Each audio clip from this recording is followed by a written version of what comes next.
Hello students, पिछले classroom में आप लोग ने बर्डिंग के बारे में पढ़ा था। बर्डिंग इन हाइड्रा। आज का जो लेक्चर है वो बर्डिंग इन ईस्ट।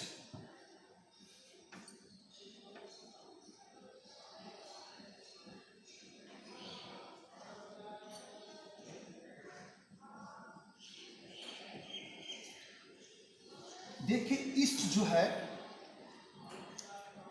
ईस्ट एक रफली फिगर थोड़ा देख लीजिए आप लोग पहले।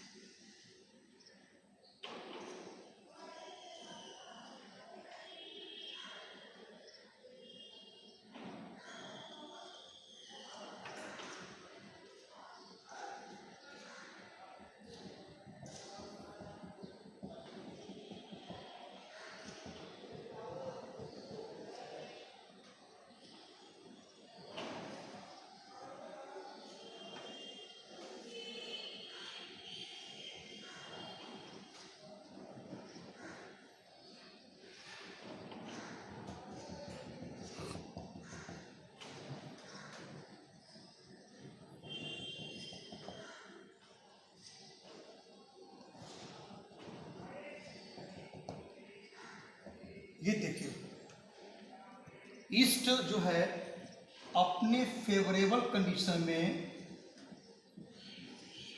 यानी ईस्ट का जब फेवरेबल कंडीशन होता है तो इसके बॉडी से एक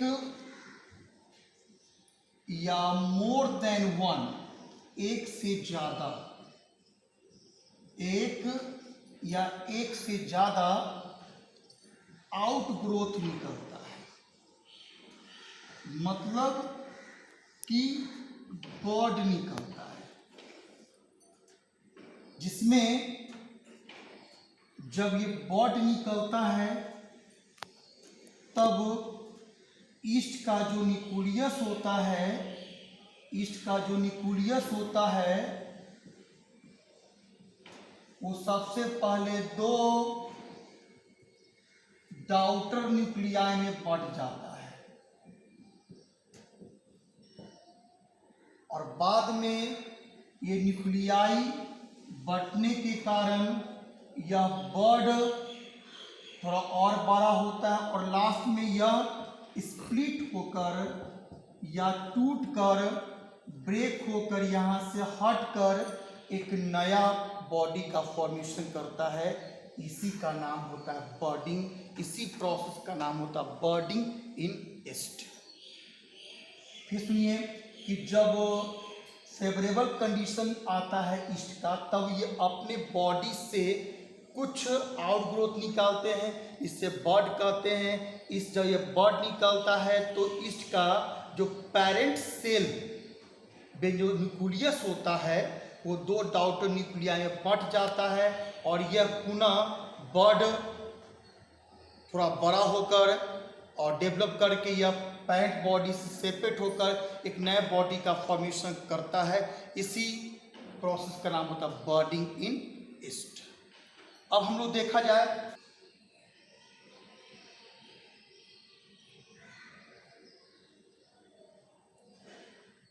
अब देखा जाए टाइप्स ऑफ बर्डिंग।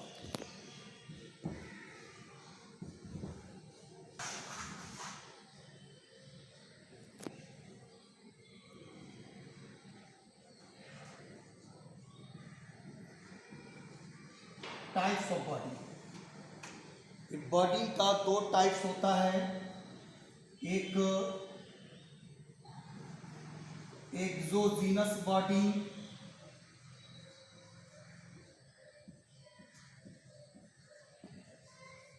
और एक होता है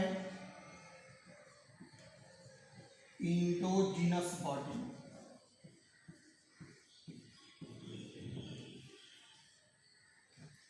एक्सोजीनस बर्डिंग का दूसरा नाम एक्सटर्नल बर्डिंग भी कहते हैं।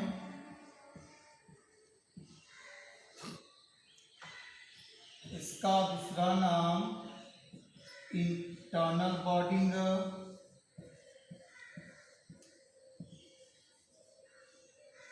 या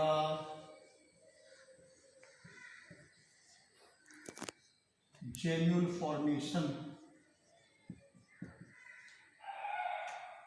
अब है क्या कि एक्सटर्नल बॉडिंग होता क्या है।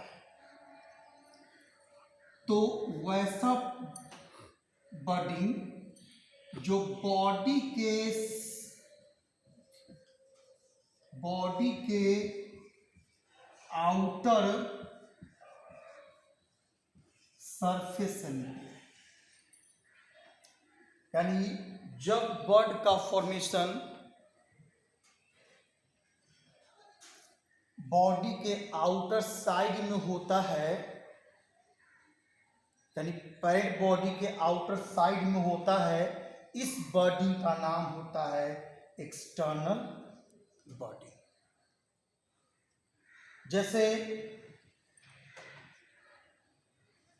एग्जाम्पल है साइलिस, साइकोन और हाइड्रा। ये 3 एग्जाम्पल हैं जिसमें बॉडी के द्वारा जब रिप्रोडक्शन होता है तो उसमें कौन सा बर्ड का फॉर्मेशन होता है, तो उसमें जो बर्ड का जो फॉर्मेशन होता है वो कैसा बर्ड होता है, एक्सटर्नल बर्ड होता है। यानी साइलिस में, साइकोन में, हाइड्रा में जो रिप्रोडक्शन होता है बॉडी के द्वारा वो कौन सा बॉडी कहलाता है, एक्सोजीनस बॉडी कहलाता है या एक्सटर्नल बॉडी कहलाता है। अब देखिए इंडोजीनस बॉडी किसे कहते हैं, यानी वो ऐसा बॉडी जिसका formation with in the body,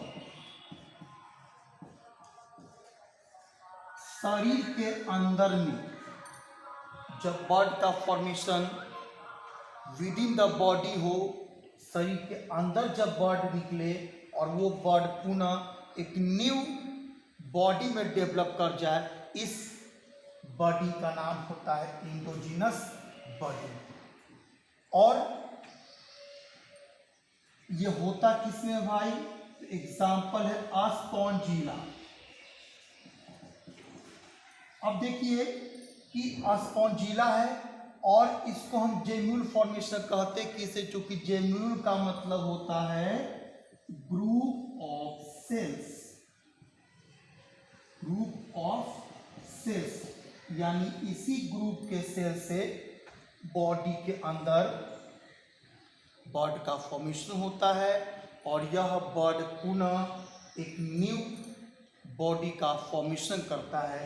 तो आप लोगों ने देख लिया कि bonding is 2 types, exogenous bonding and endogenous bonding. Exogenous bonding that मतलब these birds are formed on the outer surface of body, so found in Silis, Saicon, Hydra, and internal bonding are formed within the body which are found in the Spongilla। आगे हम लोग देखा जाए, पहले fusion देखे body, अब देखे fragmentation.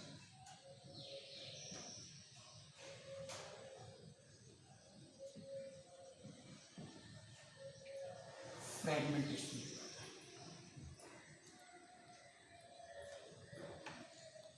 देखिए कि फ्रेगमेंटेशन एक ऐसा टाइप का असेक्सुअल रिप्रोडक्शन होता है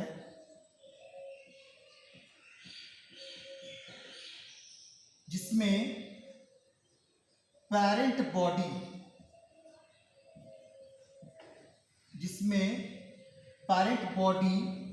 कई छोटे छोटे स्मॉल पीसेस में, कई छोटे छोटे स्मॉल पीसेस में बंट जाता है। फ्रेगमेंटेशन एक ऐसा टाइप का सेक्सुअल रिप्रोडक्शन होता है जिसमें पेरेंट बॉडी कई छोटे छोटे पीसेस में बंट जाता है और जितना भी पीस है, ये सारा पीस एक न्यू बॉडी का फॉर्म करता है, एक न्यू बॉडी को फॉर्म करता है, एक न्यू बॉडी का फॉर्म करता है, न्यू बॉडी का फॉर्म करता है। इस टाइप के रिप्रोडक्शन को कहा जाता है फ्रेगमेंटेशन। फिर सुनिए कि फ्रेगमेंटेशन एक ऐसा टाइप का रिप्रोडक्शन होता है जिसमें पैरेंट बॉडी कई छोटे छोटे पीसेस में टूट जाते हैं और ये सारा पीसेस एक न्यू बॉडी का फॉर्म करता है। इस प्रोसेस का नाम होता है फ्रेगमेंटेशन। अब देखिए फ्रेगमेंटेशन का एग्जाम्पल। सबसे पहले स्पॉन्जेस, सी एनीमोन, चेक सिलेंटेट्स में होते हैं।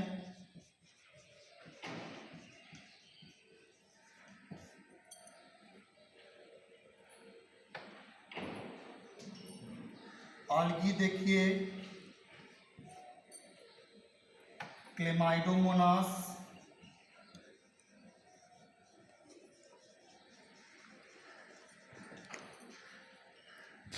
यूलोथ्रिक्स, आल्गी में स्पाइरो वगैरह।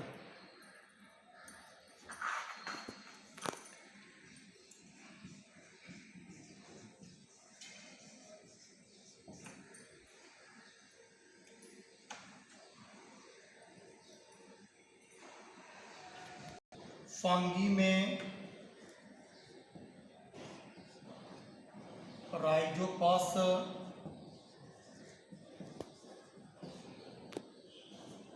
ब्रायोफाइट्स में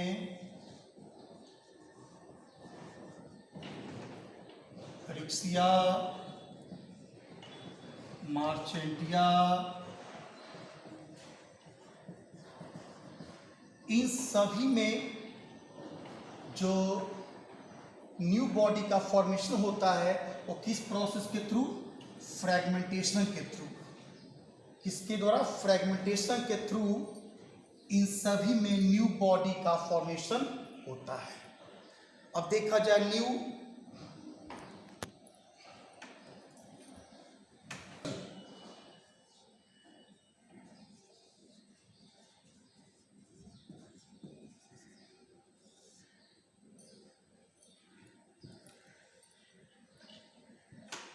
देखिए, एक कभी कभी कुछ लोग स्टूडेंट लोग हैं जो पढ़ते नहीं है ठीक से, क्योंकि जब पढ़िएगा तभी प्रॉब्लम होगा और तभी पूछ पाइएगा। और ये जितना भी चीज़ जो बताया जा रहा है वो आप लोग को 12th प्लस मेडिकल के लिए सब इम्पॉर्टेंट पॉइंट, तो सही से पढ़िए और बिल्कुल कमेंट कीजिए। अब देखिए आगे, रीजेनरेट होना। देखिए, रीजेनरेशन एक ऐसा टाइप का और सेक्सुअल रिप्रोडक्शन होता है जो फ्रेगमेंटेशन का सिमिलर होता है। इस रीजेनरेशन में भी पेरेंट बॉडी जो है वो छोटे छोटे पीसेस में टूट जाते हैं और जितना भी पीसेस टूटते हैं एक नए बॉडी का फॉर्मेशन करते हैं। जैसे एग्जाम्पल में है हाइड्रा। लेकिन एक बात याद रखिएगा कि रीजेनरेशन पूरा शरीर का भी होता है और किसी किसी ऑर्गेनिज्म में, जैसे वालिजा,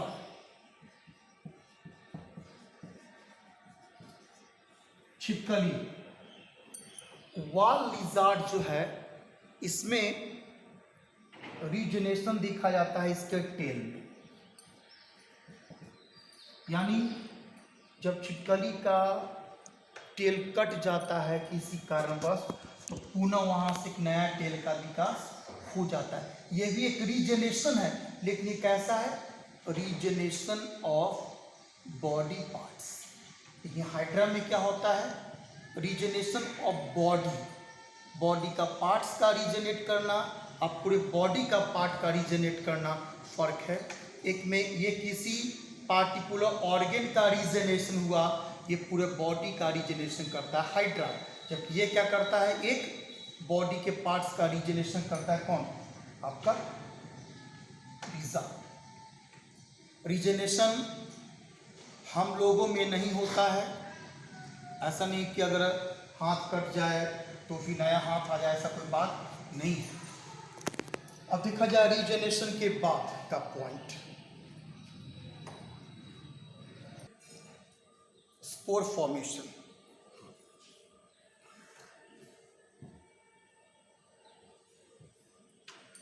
देखिए स्पोर एक सिंगल सेल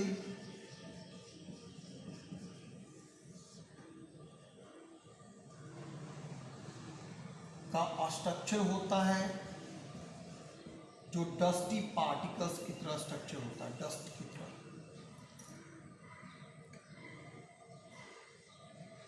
और यह डिस्पर्सिव नेचर का होता है। स्पोर एक सिंगल सेल स्ट्रक्चर या डस्टी स्ट्रक्चर या डिस्पर्सिव स्ट्रक्चर होता है, यानी यह सिंगल सेल का बना हुआ एक डस्टी स्ट्रक्चर होता है, बहुत छोटे स्मॉल पार्टिकल्स, ठीक है, बहुत छोटा, ठीक है, जो एयर से या एयर के द्वारा यह आसानी से यह डिस्पर्स हो जाते हैं। डिस्पर्स करने का मतलब होता है कि एक जगह से दूसरे जगह चले जाते हैं।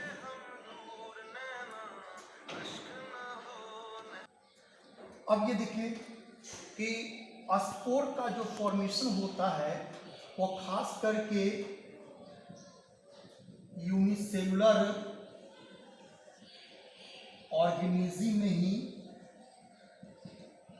देखा जाता है, यानी इसका फॉर्मेशन केवल एक कोष के जीवों में ही देखा गया है।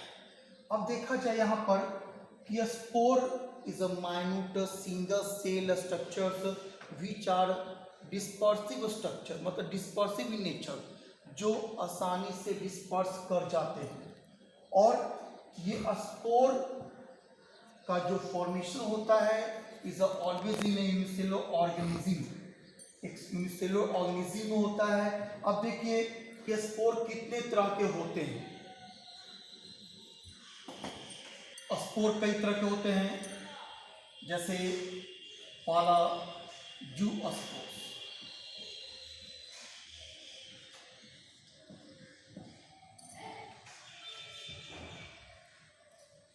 देखिए लॉकडाउन में भी आप लोग को वीडियो बना के भेजा जा रहा है, आप लोग थोड़ा पढ़िए, आप लोग सब लोग जितने भी सारे स्टूडेंट लोग को देखते हैं वीडियो को वो पढ़िए, और जो भी प्रॉब्लम हो आप लोग को जितना भी सिंपल से सिंपल लैंग्वेज में भी हम बताते हैं, ताकि लोग हर एक लोग सीख जाए और हर एक लोग इस बात को समझे। एकदम सिंपल लैंग्वेज का यूज करते हैं ताकि इसमें आपको कोई प्रॉब्लम नहीं होगी। चलिए आगे देखिए, जूस्पोर्स क्या है। यह एक स्पेशल काइंड ऑफ स्पोर्स, यानी ये स्पेशल टाइप का स्पोर्स होता है। इसमें यह वाल लेस होता है, इसमें वाल नहीं होता है, और यह फ्लैजिलेटेड स्पोर्स होते हैं। चूँकि ये फ्लैजला जो है ना, फ्लैजला इस स्पोर्स को हेल्प किस में करता है, तो स्विमिंग करने में, यानी तैरने में, स्विम करने में, यानी इसको स्विम करने में हेल्प करता है ये फ्लैजला। जूस्पोर्स एक स्पेशल टाइप का स्पोर्स होता है जो वालेस होता है, इसमें फ्लैजला होता है, यानी यह फ्लैजिलेटेड स्पोर्स कहलाता है। ये फ्लैजला हेल्प किस में करता है, तो स्विम करने में। और ये स्पोर्स जिस जगह बनता है उस पार्ट का नाम होता है ज़ूओस्पोरेंजिया। ज़ूओस्पोरेंजिया, ज़ूओस्पोरेंजिया नाम होता है जहां पर ये स्पोर बनते हैं, जहां पर ये स्पोर बनते हैं। अब देखिए इसका एग्जाम्पल,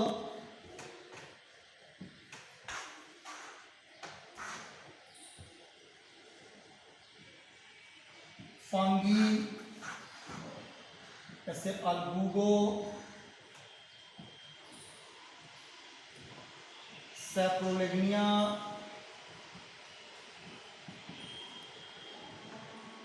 अलगी में क्लेमाइडोमोनास और यूरोथ्रिक्स, यानी इन सभी में जो रिप्रोडक्शन होता है वो किसके द्वारा, बर्ड के द्वारा, सॉरी उसमें किसके द्वारा होता है, स्पोर के द्वारा। और इन दोनों में कौन सा स्पोर्स पाया जाता है, तो उसका नाम है आपका जूओस्पोर्स।